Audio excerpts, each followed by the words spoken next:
Good evening, everyone. My name is Ankit Kharb. Welcome back to my channel. So today we are going to cover 8 September current affairs. So first news है Byron calls for targeted move on militant camps जो मणिपुर में जो है 5 सितंबर से दंगे चल रहे हैं उस केस में मणिपुर के चीफ मिनिस्टर गवर्नर को सेकंड टाइम मिला है in less than 24 hours so that Manipur के अंदर सिचुएशन नॉर्मल हो जाए. This is not relevant for anyone, so we are not going to discuss this. उसके बाद जो government dissolves panel on statistics surveys amid delayed census. Basically आपको पता है लास्ट सेंसस जो हुआ था 2011 में हुआ था, उसके बाद अभी 2024 हो गया, अभी तक नहीं हुआ. सो जो अलॉट किया था सेंसस के लिए वो भी उसको भी डिसॉल्व कर दिया गवर्नमेंट ने. कांग्रेस ने सेबी की प्रोब को जो है लैंग्वेजिंग बोला है कि बोले कि सिर्फ काम चलाऊ कर रहे हैं because they are not doing proper probe against Adani at this instance. अभी man with monkeypox symptoms isolated. So अभी दिल्ली में एक मंकी पॉक्स के सिमिलर सिम्टम्स का एक पेशेंट मिला है, सो उसको अभी आइसोलेट कर दिया गया है. Ukraine is thinking and very keen कि भाई इंडिया ज्वाइन कर ले स्वीस पीस प्रोसेस को, जिससे क्या है कि यूक्रेन और रशिया के बीच में चीजें जितनी बढ़ रही हैं वो कम हो जाए और वॉर स्टॉप हो जाए. कांग्रेस और आप टाई अप कर सकती है हरियाणा असेंबली इलेक्शन में, which is expected to announce today. और एक सेकंड चीज क्या है कि अभी जीएसटी काउंसिल की मीटिंग है, उसमें क्या है अभी 2000 से अबव पेमेंट करते हैं तो हमें 18% जो है पेमेंट गेटवे फी जब करते हैं तो 18% जीएसटी देना पड़ता है. तो अब जीएसटी काउंसिल 2000 से बिलो वाली अमाउंट पे भी करना चाह रही है. और अभी पेमेंट गेटवे क्या है, चार्ज करते हैं पर ट्रांजैक्शन का 0.5% टू 2% टू द मर्चेंट. तो उसमें क्या है कि स्मॉल बिजनेसेस हैं उनके स्केल के ऊपर काफी इम्पेक्ट पड़ेगा, जो कि 30% इंडिया का जीडीपी में कंट्रीब्यूट करते हैं और 62% की टोटल वर्कफोर्स को एम्प्लॉयमेंट देते हैं. तो इस केस में दिल्ली से जो फाइनेंस मिनिस्टर आती सी उन्होंने एड्रेस किया है कि they will oppose GST council for this particular change that they are going to apply 18% GST for the transaction payment up to 2000 as well. So यार मतलब है तो सिचुएशन काफी वियर्ड. बंदा मतलब घर पे रहे, उसका होम टैक्स दे, बिजली बिल दे, पानी बिल दे, उसके बाद रजिस्ट्रेशन के टाइम बिल दे, रोड पे चले रोड बिल दे, चीजें खरीदता तब बिल दे, इवन पेमेंट करते हुए भी बिल दे, टैक्सेस दे. तो it is a you know very bad thing for the people who is paying regularly taxes to the government and उसके बाद भी उनको सर्विसेज नहीं मिलती. So this move should be opposed by all the opposition so that this shouldn't be effect, otherwise ये small businesses पे impact करेगा. अभी सेकेंडली जो अपन ने डिस्कशन किया था, अभी इंडिया की टर्न थी क्वेड समिट को होस्ट करने की, बट अभी आपस में दोनों में डिस्कशन हुआ है कि इंडिया और यूएस में यूएस होस्ट करेगा, वो स्वैप कर रहे हैं. तो 2025 का यूएस को करना था बट अब इंडिया करेगा, 2024 का अब यूएस करेगा, डेलावेयर में करेगा, जिसको जोसेफ बाइडेन जो है वो हेड करेंगे. और आपको पता ही है कि चार कंट्रीज है, Australia, Japan, US and India. बाकी सितंबर 22 को जो है मोदी एड्रेस करेंगे एक मीट को जहाँ पे Modi and US progress together लिखा का मीट का नाम है, but this is not good. India and US progress together should be the title, it shouldn't be the title that Modi and US progress together. But let's see, अभी बाकी meetings हैं तो यही है क्वेड के बारे में. अब एक नई चीज है कि सेंटर जो है वो रैंक कर रहा है वर्किंग वुमेन के हॉस्टल्स को ऑन सेफ्टी. बेसिकली एक वुमेन हॉस्टल्स की रैंकिंग करी जाएगी, एक पोर्टल लॉन्च कर रही है सेंट्रल गवर्नमेंट. जो एक सीनियर ऑफिशियल्स हैं women and child development ministry में, उन्होंने कहा है कि हम एक पोर्टल लॉन्च कर रहे हैं जो जितने भी हॉस्टल्स हैं उनको रैंक करेंगे according to the safetyness, securityness, cleanliness and other facilities. So उसके बेसिस पे वो करेंगे ताकि कोई भी फीमेल को कभी इंटरव्यू देने जाना पड़े या एग्जाम के देने टाइम जाना पड़े, तो ऐसी वहाँ पे वो रैंकिंग चेक करके उस हिसाब से अपने सिचुएशनलाइज डिसीजन बना सके। सिमिलरली क्या है कि अभी 25 such hostels have been already established at Delhi university, Nagaland, Uttarakhand, Uttar Pradesh and Punjab. और इसमें यूनियन गवर्नमेंट जो है 60% फंड देगी एंड स्टेट गवर्नमेंट जो है 40% देगी। और इसको जो है सखी निवास का के नाम से कैंपेनिंग की जाएगी, जो कि मिशन शक्ति के अंडर किया जाएगा। ऐसे ही क्रेचिस के लिए भी हैं, और अभी overall 494 functional working women hostels हैं।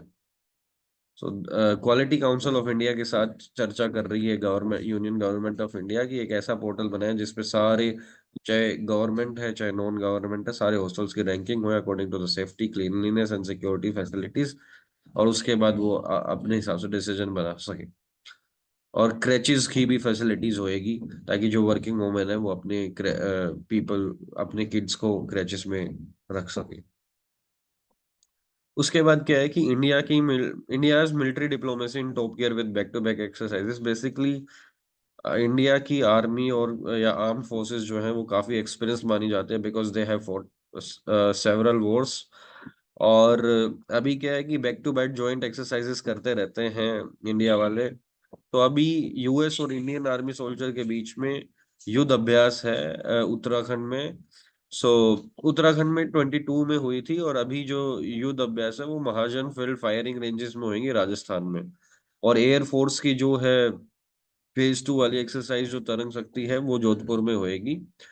और उसमें जो है iconic A-10 thunderbird close air support aircraft are flying over the Indian Air Force for the first time, as US has deployed them for the exercise along F-16 giant. Country जो जो involve होंगे वो है Australia, Greece, Japan, Singapore, Sri Lanka, UAE, US and Bangladesh. उसके बाद जो है तरंग शक्ति है और युद्धाभ्यास है। उसके बाद मालाबार एक्सरसाइजेज होते हैं क्वाड कंट्रीज के अंदर। सो इंडिया के आर्म फोर्सेस के बैक टू बैक एक्सरसाइजेस होते रहते हैं। So they are very well trained armies in the world. अभी हम बात करें तो अभी रैप अप हो चुका है पैरा ओलंपिक। सो मिस्टर नवदीप सिंह ने जेवलिन में गोल्ड जीता है। अल्दो उनको सिल्वर मिला था, बट ईरान का एक प्लेयर था, उसने कुछ फ्लैग शो कर दिया था जो कि against the rules of Olympic committee है। उसको फिर बाहर निकाल दिया एंड फिर नवदीप को अपग्रेड कर दिया सिल्वर से गोल्ड में। फिर झाझरिया, रमेश झाझरिया, देवेंद्र झाझरिया जो हैं, उन्होंने एक एडवाइस दी थी मिस्टर नवदीप को, एंड उन्होंने उस पर अमल किया तो वो सिल्वर बैग करे, और फिर फाइनली जो अपग्रेडेशन हुआ वो तो गोल्ड मिला।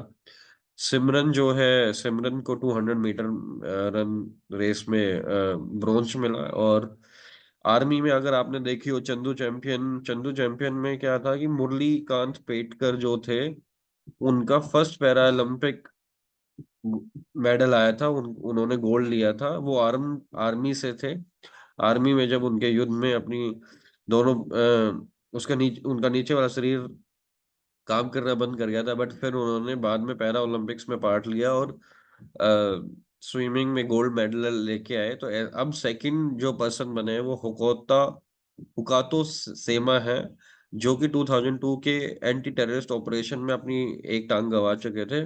बट अभी उन्होंने फिर से, वो सेकंड बने हैं आर्मी से जो जिसने ये मेडल हासिल किया है। फिर यही कि ओवरऑल परफॉर्मेंस जो है पैरा ओलंपिक में India did a well. India ने का अभी तक का ये बेस्ट है। अभी इंडिया के 29 मेडल्स आए हैं टोटल, और 18th पोजीशन रही है। और अभी तक के टोटल इंडिया के 31 मेडल थे, बट सिर्फ अकेले इस पैरा ओलंपिक में 29 मेडल्स आ गए। सो ओवरऑल 40 पे हम पहुंच गए अभी। So it is a very very good performance from India in para Olympic. Next है कि मनसुख मंडाविया जो स्पोर्ट्स मिनिस्टर है, उन्होंने बोला है कि हम 2030 के यूथ ओलंपिक के लिए बिड करेंगे। और उनको फाइट करना है Peru, Colombia, Mexico, Thailand, Mongolia, Russia, Ukraine, Bosnia and Herzegovina इनके उसमें। अगर हम ये करते हैं तो फिर हम 2036 को भी एम्बिशियस प्लान में रखेंगे। फिर जो ओलंपिक काउंसिल ऑफ एशिया है उसमें रणधीर जी को फॉर्मली इलेक्ट कर लिया गया है अनअपोज्ड एज ए प्रेसिडेंट। उसके बाद योगा उसमें inducted as a demonstration sport. और उसके वाइस प्रेसिडेंट जो है वो टिमोथी फॉक को हांगकांग के बंदे को सेलेक्ट किया गया। अभी क्या थी कि भाई लास्ट फाइनेंशियल ईयर में आईटी मेजर्स ने जो है अपनी हायरिंग को पीछे कर लिया था, तो प्लेसमेंट रेट जो है 40 से 50% गिर गया था। अब training and placement officers are thinking कि nearly 70% of freshers will find placement this year.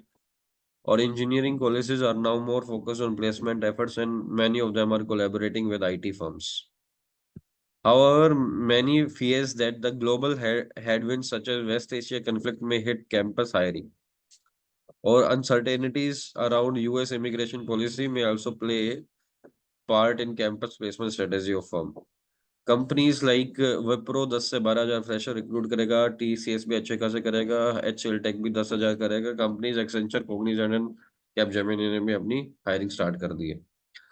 अब जियो फाइनेंशियल सर्विसेज ने ज्वाइंट वेंचर किया है ब्लैक रॉक के साथ, जो कि 6 सितंबर को इनकॉर्पोरेट हुआ है for the investment advisory services. India जो है हाईएस्ट प्लास्टिक पॉल्यूटिंग कंट्री है। इंडिया 9.3 मिलियन टन जो है प्लास्टिक जनरेट करता है एनुअली, जिसमें से 5.8 मिलियन टन को वो जलाता है और 3.5 मिलियन टन को वो इन्वायरमेंट में डंप करता है। सेकंड नंबर पे नाइजीरिया है, थर्ड नंबर पे इंडोनेशिया है एंड फोर्थ नंबर पे China. So India is a polluted country in that manner. Today's word of the day is ensconced, जिसका मीनिंग है फिक्स फर्मली या सेटल डाउन करना। हम बोल सकते हैं ही ensconced himself in front of the television, or he ensconced himself in the career. So this way we can use this one. Thank you everyone for supporting. Please like, comment and share. So that's all for the day. Bye bye, take care.